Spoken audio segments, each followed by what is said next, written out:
맞아주십시오.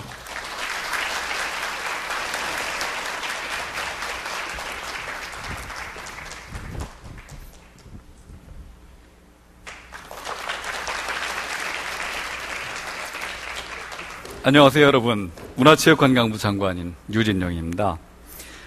대장금 탄생 10주년 대단한 일입니다. 우리나라에서 10년간 콘텐츠를 만들었다는 것은 세계에서도 굉장히 유례가 없는 일입니다. 더구나 우리나라에 그런 게 있다는 건 너무나 생각할 때마다 감격스럽고 정말 자랑스럽게 생각합니다. 그렇게 뜻깊은 자리에서 제가 강연할 수 있게 된 것도 대단한 영광이라고 생각합니다. 오늘 정말 기록할 만한 날입니다. 왜냐하면 제가 소녀시대를 이렇게 가까운 데서 본 건 처음입니다.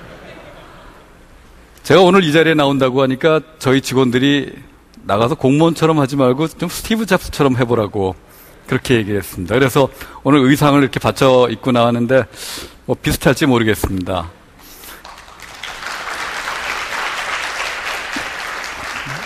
예, 격려의 박수 감사합니다. 사실 스티브 잡스하고 저하고는 비슷한 점도 좀 있고 다른 점 굉장히 많습니다. 비슷한 점은 우선 나이가 비슷합니다. 다른 점은 그분은 키가 크고 저는 키가 작고 그분은 굉장히 날씬합니다. 기억하시면 아시겠지만 저는 뚱뚱합니다. 배가 나왔습니다. 그리고 그분은 굉장히 창의적이시죠. 거기에 비하면 저는 굉장히 멍청합니다. 가장 큰 차이는 그분은 돌아가셨고 저는 살아있다는 겁니다. 제가 살아있는 배 나온 유진영의 얘기를 지금부터 들려드리겠습니다. 지금 여러분 보시는 화면 굉장히 생뚱맞다고 생각하실지 모르겠습니다. 지금 제가 오늘 여러분께 드리는 말씀은 문화 콘텐츠의 국제적인 경쟁력 얘기입니다. 지금 여러분이 보시는 이 수치는 문화 콘텐츠가 경제적 효과를 어떻게 갖고 있느냐를 설명해 드리는 자료입니다.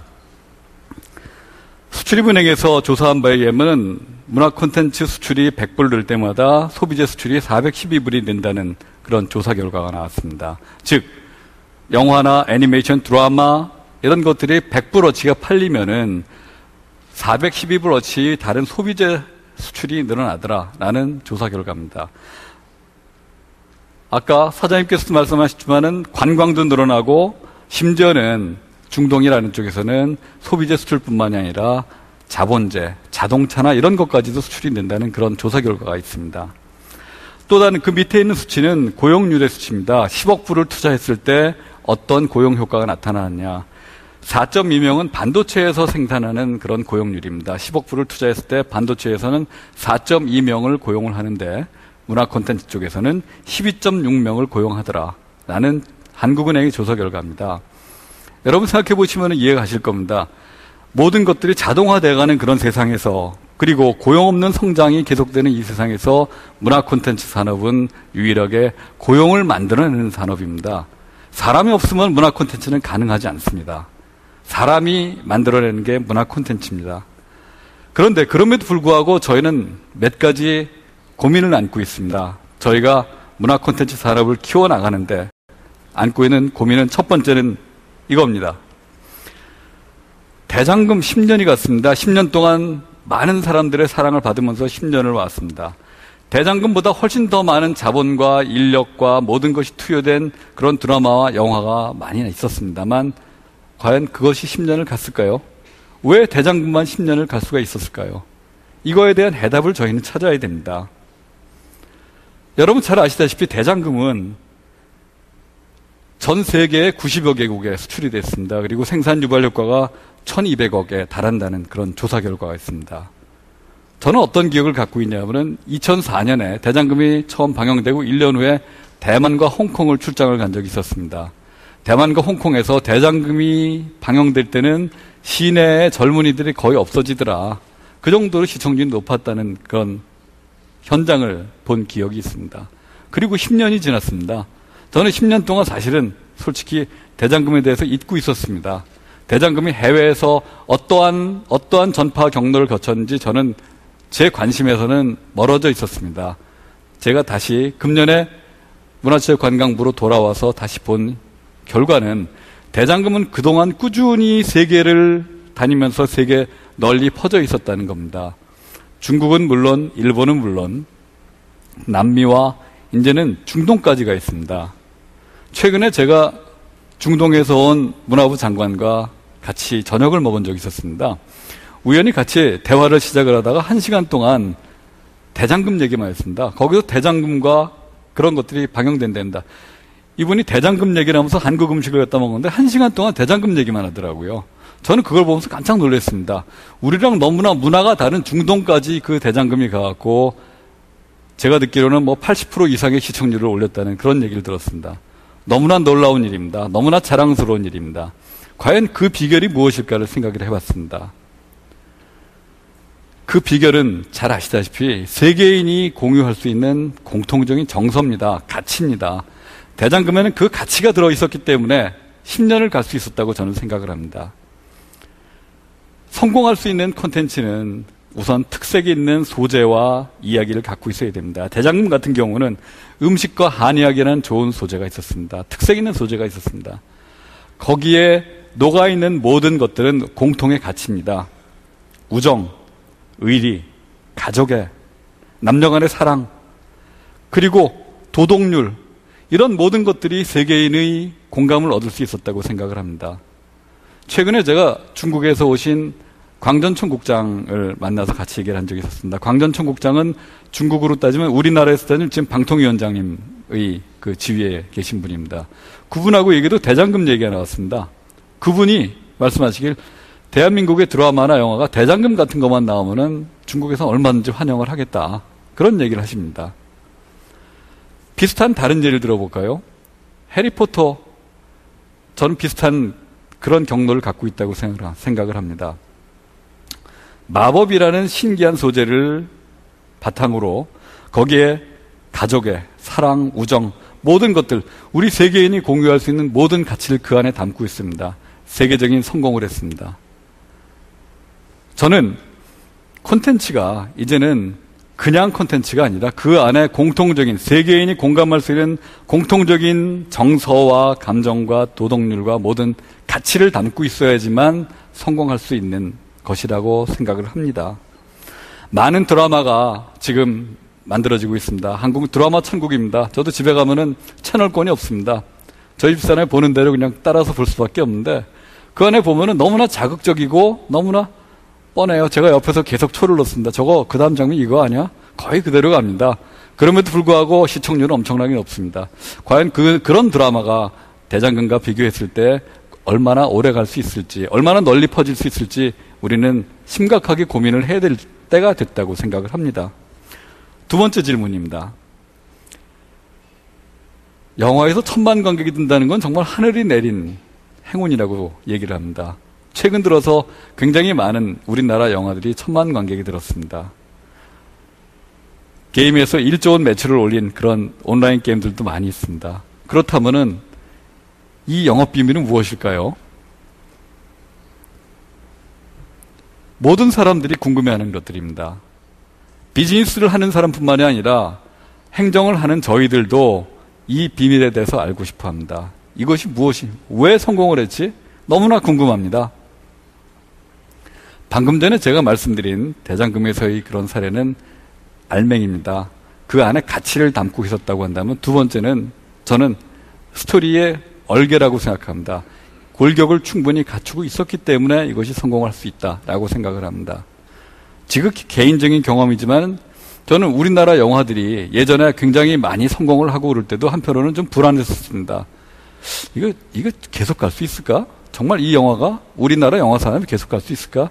당시 우리나라 영화 시장의 점유율이 한 30%, 40% 정도였습니다. 굉장히 걱정이 됐죠. 이거 지금 거품 아닌가? 그런데 저는 개인적으로요, 어떤 경험이 있냐면은 예전에 2004년인가 올드보이라는 영화가 방영이 됐을 때 그걸 보고 저는 개인적으로 야, 이거다. 이제는 우리 영화의 스토리 라인이 정말 제 궤도에 올라섰다. 이제 정말 제대로 된 영화를 만들 수 있는 경쟁력을 우리가 갖추고 있다라는 생각을 했습니다. 그 후로 나온 모든 많은 영화들이 제대로 된 스토리를 갖추고 탄탄한 구조를 갖춘 영화들은 500만, 700만, 1000만 이상을 갖다가 관객을 끌어들였습니다. 최근 들어서 여러분 뭐 많은 영화들이 뭐 1000만 가까이 또 1000만 내외 갔습니다. 도둑들 최근에 광해 보셨죠? 7번 방의 비밀 보셨죠? 그런 것들이 성공 비결이 무엇이었을까요? 물론 화려한 캐스팅을 통해서 사람들의 관심을 끈 그런 영화들도 많이 있지만 그거는 그것일 따름이고 모든 성공한 영화들은 탄탄한 스토리 라인을 갖고 있었습니다. 영화나 드라마뿐만이 아니라 게임이나 애니메이션이나 심지어는 캐릭터 상품까지도 그 안에 이야기를 담고 있어야만 성공을 할 수 있습니다.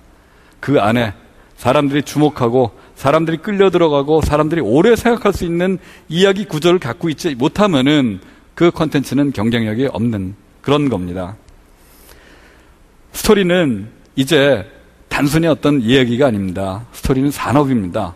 우리는 그 스토리를 산업으로 키워야 되는 그런 저희는 정책적인 의무를 갖고 있는 거고 여러분들은 거기에 대해서 관심을 가지고 성원을 해 주셔야 됩니다.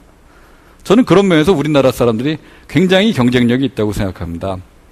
조금 속된 표현일지 모르지만 스토리는 뻥입니다. 뻥. 우리나라 사람들 굉장히 뻥 잘 칩니다. 최근 들어서는 아주 긴 뻥도 잘 칩니다. 아주. 여러 가지 코미디 프로그램이나 이런 걸 보면 아 우리나라 뻥도 이제 저 정도면은 아니 국제적인 수준이 돼라는 그런 자부심을 가질 수가 있습니다. 저는 그렇기 때문에 콘텐츠 산업이 우리 민족과 굉장히 적합한 산업이라고 저는 그렇게 자부하고 있습니다. 세 번째 질문입니다. 많은 콘텐츠들이 성공을 합니다. 근데 그럼에도 불구하고 콘텐츠의 원작자들은 성공을 못하는 경우가 있습니다.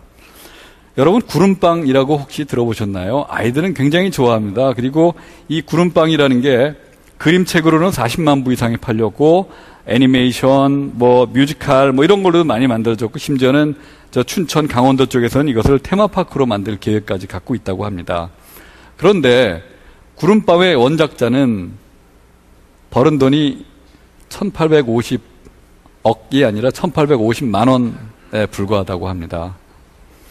상대적으로 해리포터를 만든 조앤 롤링 같은 사람은 세계 여성 갑부의 순위에 올라가 있지 않습니까? 우리나라는 왜 그럴까요? 이 문제를 해결하지 않으면 우리 콘텐츠 산업의 미래가 그렇게 장기적으로 밝다고는 얘기할 수 없습니다. 여러분 잘 아시다시피 우리나라의 저작권 구조에 문제가 있습니다. 원작자들이 원소스 멀티유스 하는데 충분한 원작자로서의 권리를 보호받고 원작자로서 대접을 받아야지 그 원작자들이 충분히 더 활동을 하고 좋은 작품을 내놓을 수가 있습니다. 그런데 우리나라는 아직까지 그것이 충분히 보장되지 않습니다. 창작자의 권리가 보장되지 않는 그런 사회에서 좋은 콘텐츠가 나오기는 굉장히 힘듭니다.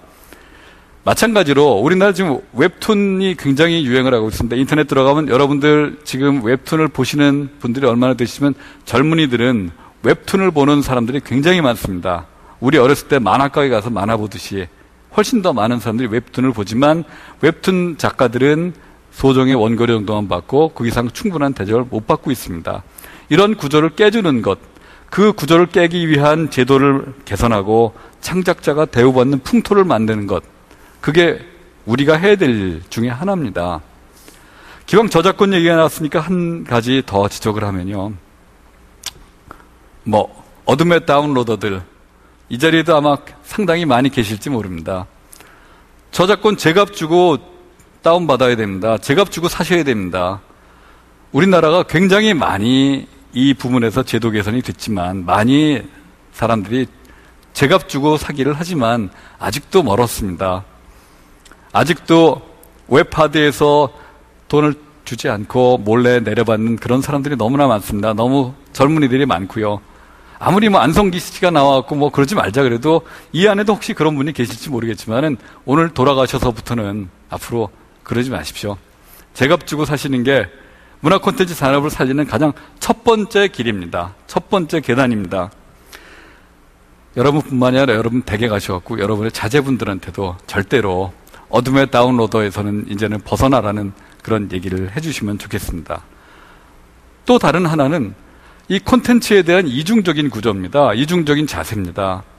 우리는 콘텐츠 산업이 굉장히 유망하다고 얘기를 하고 여러분의 자제분들이 콘텐츠 산업 분야에 들어가서 성공하기를 원합니다. 그러면서도 여러분 자제분들한테 여러분들이 갖는 소원은 아마 게임하지 마라 라는 걸 겁니다. 야, 너 대학 졸업할 때까지는 게임하지 말고 좀 살아라. 너 그래야지 산다. 굉장히 이중적인 구조죠. 아주 모순입니다. 게임을 해야지 어떤 면에서는 창의력도 생기고 그 분야에 대한 지식을 가지고 성공할 수가 있습니다. 여러분, 컨텐츠 산업이 굉장히 잘 되는 산업이고 그 안에서 여러분들의 자제분들이 성공하기를 바라면서 여러분들의 자제한테는 그 유망한 컨텐츠를 즐기지 말라고 하시는 것, 그러한 이중적인 태도 우리가 버리지 않으면 우리 사회에서 컨텐츠 산업의 미래는 그렇게 밝지 않습니다. 다시 정리하면 공정한 컨텐츠 생태계가 조성이 되고 그 안에서 정당하게 대접받고 정당하게 지불하고 컨텐츠를 사랑하는 사람들이 많으면 많아질수록 많은 사람들이 창업을 하고 그 산업이 성장을 하고 그 과정을 통해서 청년들 일자리가 많이 생기고 우리나라가 좋아질 거라고 저는 믿고 있습니다.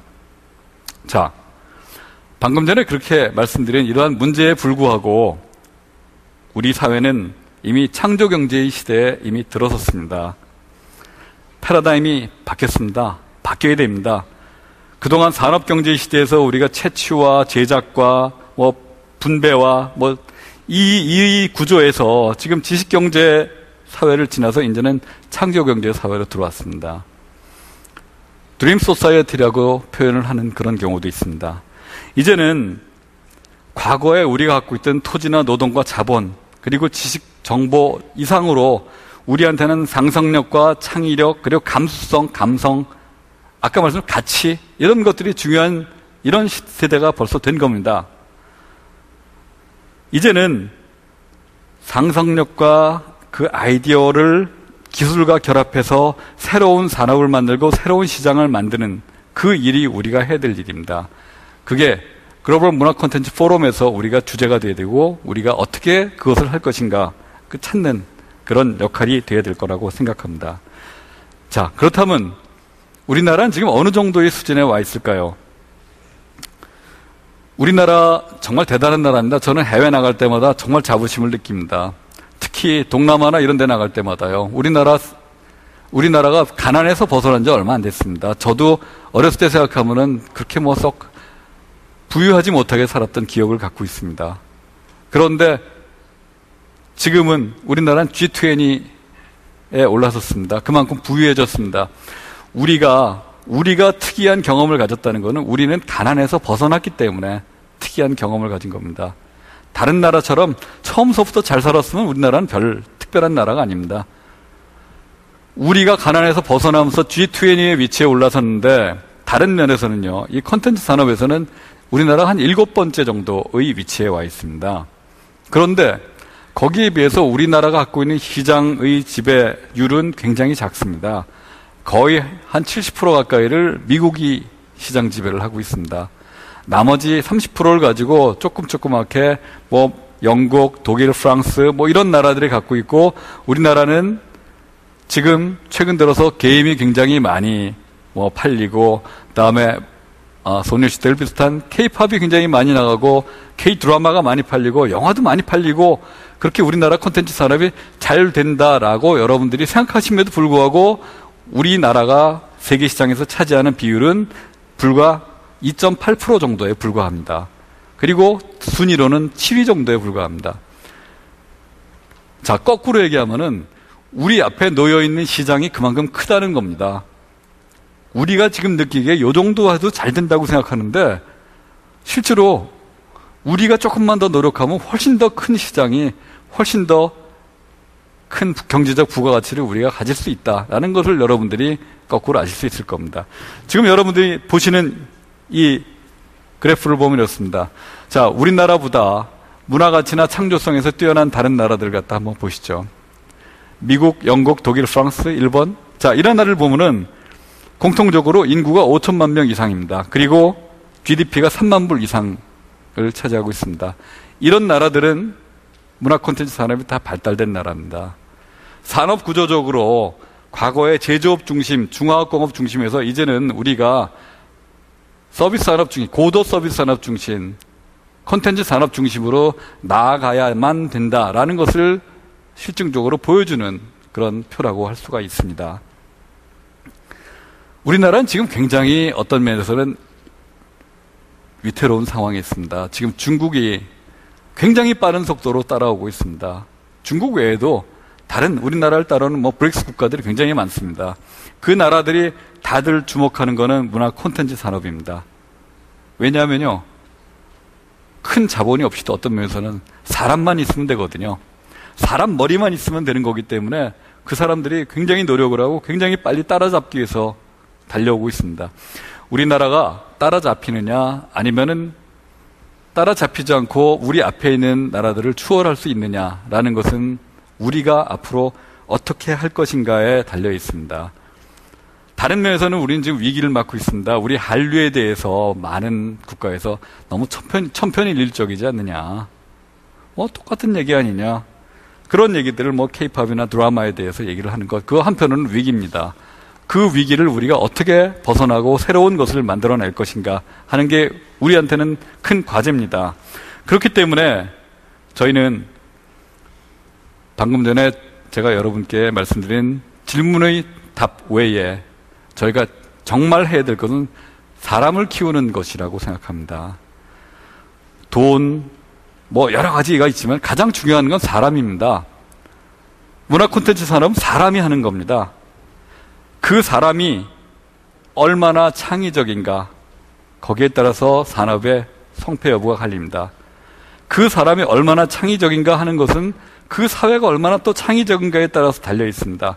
사회가 창의적이지 않으면, 사회가 문화적이지 않으면 절대로 창의적인 사람은 나올 수 없습니다. 우리 사회가 계속 과거 우리가 한때 그랬던 것처럼 권위적이고 고답적이고 강압적인 그런 분위기가 된다면, 그럼 우리 사회는 문화적으로 뿐만 아니라 경제적으로도 가능성이 없는 그런 상황이 될 겁니다. 가장 중요한 거는, 창작자를 얼마나 창의적인 사람을 많이 만들고 하는 것이고, 그 부수적으로 저희가 지금 관심을 갖는 거는 스텝에 대한 지원입니다. 항상 창의적인 소수가 있으면 그 창의적인 소수를 도와주는 스텝들이 많이 있습니다. 그 스텝들이 우리나라는 지금 구조적으로 좀 보호를 못 받고 있습니다. 그것을 하기 위해서 우리 정부에서 만드는 건 표준 계약서를 만들어서 그 사람들을 보호하고 하는 그런 작업을 하고 있습니다. 가장 쉽게 얘기하면 드라마 주연이 너무나 많은 돈을 타가고 드라마 스텝들, 조명, 기타, 엑스트라, 조연들, 이런 사람들은 대접 못 받는 그런 풍토도 같이 고쳐줘야지 이게 건전한 생태계가 유지가 될 수 있을 것이다 라는 그런 말씀입니다. 다른 얘기는 투용자입니다. 여러 가지로 정말 될 수 있는 것을 골라서 투자를 할 수 있는 그런 여건을 만들어주는 것, 그것이 우리 정부가 지금 신경을 쓰고 있는 그런 작업 중에 하나고요. 또 기본적으로는 글로벌 시장을 목표로 해야 됩니다. 우리나라 시장 자체가 처음서부터 컨텐츠를 만들 때 국내 시장을 목표로 하면은 이거는 가능성이 없습니다. 우리나라 국내 시장은 아시다시피 3천만, 최대한 3천만을 목표로 하는 그 시장은요, 경제적이지 않습니다. 대장금이 10년에 걸쳐서 세계 시장에 원래 나갔기 때문에 가능성이 있는 것이고, 우리가 지금 만드는 영화나 애니메이션이나 게임이나 이런 모든 것들이 콘텐츠 산업에 초기 투자금이 많이 들어가기 때문에 이 투자금을 충분히 뽑으려면 규모의 경제가 있는 시장을 대상으로 해야지 되는 문제가 있습니다. 자, 마지막으로는 당연히 창의적이기 위해서 모든 것이 융합과 협력이 돼야 됩니다. 인문학과 기술이 결합이 돼야 되고, 디지털과 아날로그가 결합되고, 모든 것들이 결합될 수 있도록 이 사회는 다시 한번 말씀드린 너그러워져야 되고 더 수용적이 돼야 됩니다.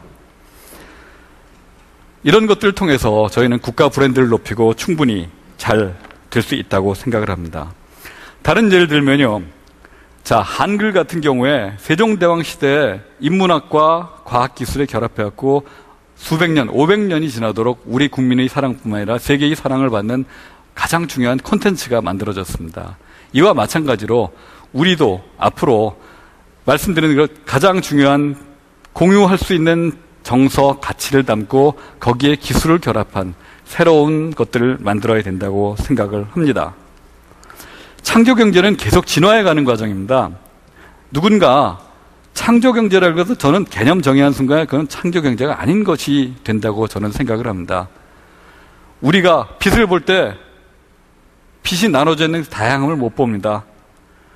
창조경제는 다양하게 사람을 키우고 창의적인 아이디어를 허용하는 겁니다.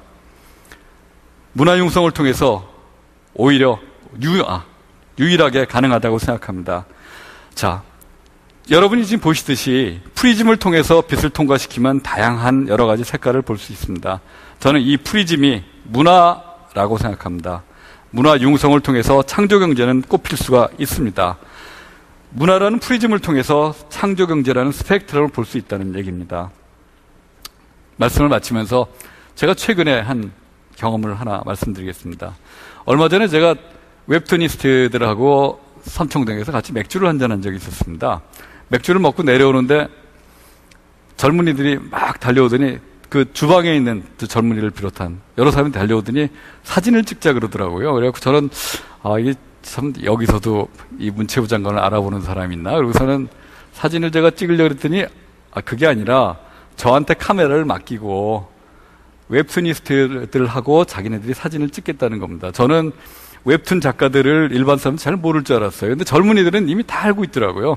젊은이들은 장관 얼굴은 모릅니다.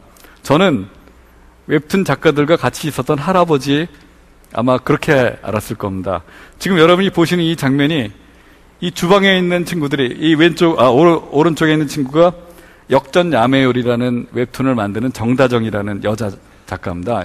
20대인데 아주 인기 있는 작가입니다. 저 작가를 알아보고 주방에 있는 친구 또 케이터링 하던 그 친구들이 달려들어갖고 저보고 사진을 찍어달라 그래갖고 아주 즐겁게 아주 유쾌한 굴욕의 그런 경험이 있었습니다. 콘텐츠에는 한류 스타 이외에도 다양한 이런 스타들이 계속 나오게 되어 있습니다. 우리 사회가 그만큼 다양해진다는 그런 얘기로 저는 생각합니다. 창조경제는 사람이 중심이 되는 시대입니다. 그리고 그것이 저는 우리 사회의, 우리 민족의, 우리나라의 장점이라고 생각합니다. 우리가 정말 잘할 수 있는 분야라고 생각합니다. 마지막으로 오늘 제가 신문에서 한류 에세이 공모전 대상을 받은 그런 작품을 하나 봤습니다. 그걸 읽어드리고 끝냈으면 좋겠습니다. 팔레스타인 여학생의 글입니다. 인류의 절반은 순교자이고 또 절반은 난민으로 여기는 팔레스타인에서 어느 날 우연히 마주친 한국 드라마는 내 마음을 가득 메웠다. 대장금 같은 드라마를 보면서 다른 사람에 대한 존중, 불평 없이 살아가는 법, 마음 깊이 사랑하고 용서하는 법을 배웠다. 그리고 한국의 대중음악은 완전히 다른 세계였으며 세련된 모습으로 함께 작품을 만드는 가수들의 모습에 가까이 가면서 한국에 대한 열병을 앓게 되었다. 나에게 한국은 세계 지도 위에 있는 어느 한 국가, 내가 좋아하는 노래와 즐겨보는 드라마를 훨씬 넘어선 존재다. 이것은 내가 느끼는 정신이고 채우고 싶은 열정이다. 너무 감격스러운 글이었습니다. 저는 우리 문화 콘텐츠를 통해서 우리나라의 모든 사람뿐만 아니라 세계의 모든 사람이 희망을 얻고 행복을 느끼는 그런 사회가 됐으면 희망합니다. 감사합니다.